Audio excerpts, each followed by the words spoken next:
აფხაზეთი და სამხრეთ ოსეთი საქართველოს ნაწილია, აღნიშნა საქართველოს პრემიერ-მინისტრთან გამართულ ბრიფინგზე ნატოს გენერალურმა მდივანმა. იენს სტოლტენბერგი საქართველოს ოკუპირებულ ტერიტორიებზე მიმდინარე მოვლენებს გამოეხმაურა და კიდევ ერთხელ მხარი დაუჭირა საქართველოს სუვერენიტეტსა და ტერიტორიულ მთლიანობას. რუსეთის აქტივობას საქართველოს ოკუპირებულ ტერიტორიაზე და უკრაინაში სრულიად უკანონო უწოდა. პრემიერ-მინისტრმა ირაკლი კობახიძემ ნატოს გენერალურ მდივანს ალიანსში ინტეგრაციის გზაზე მხარდაჭერისა და პირადი ძალისხმევისთვის ასევე საქართველოს სუვერენიტეტის, ტერიტორიული მთლიანობისა და არაღიარების პოლიტიკის მტკიცე მხარდაჭერისთვის მადლობა გადაუხადა.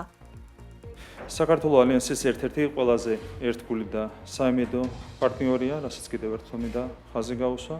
წლების მანძილზე ჩვენი ქვეყანა აქტიურად მონაწილეობდა ნატოს ეგიდით მიმდინარე ოპერაციებში, რითაც მნიშვნელოვანი წვლილი შეჰქონდა საერთო ევროატლანტიკური უსაფრთხოების გამტკიცების საქმეში.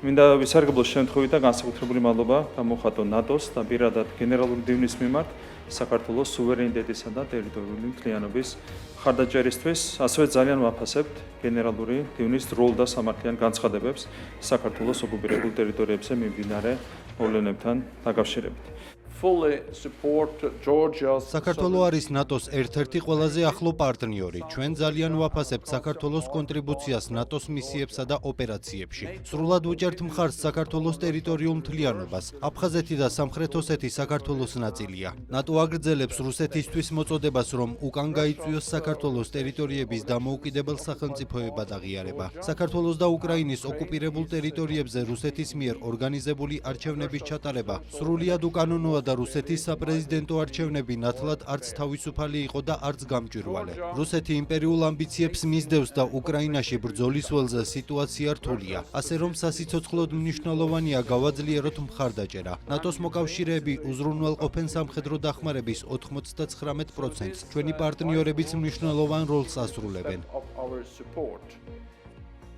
მთავრობის ადმინისტრაციაში გამართულ შეხვედრაზე საუბარი შეეხო საქართველოს ევროატლანტიკურ ინტეგრაციას, ნატო-საქართველოს ურთიერთობის დღის წესრიგსა და სამომავლო თანამშრომლობის პერსპექტივებს. აღინიშნა, რომ ნატოში ინტეგრაცია საქართველოს როგორც ნატოს ასპირანტი ქვეყნის საგარეო პოლიტიკის პრიორიტეტია, რაც ქვეყნის კონსტიტუციით არის გამყარებული.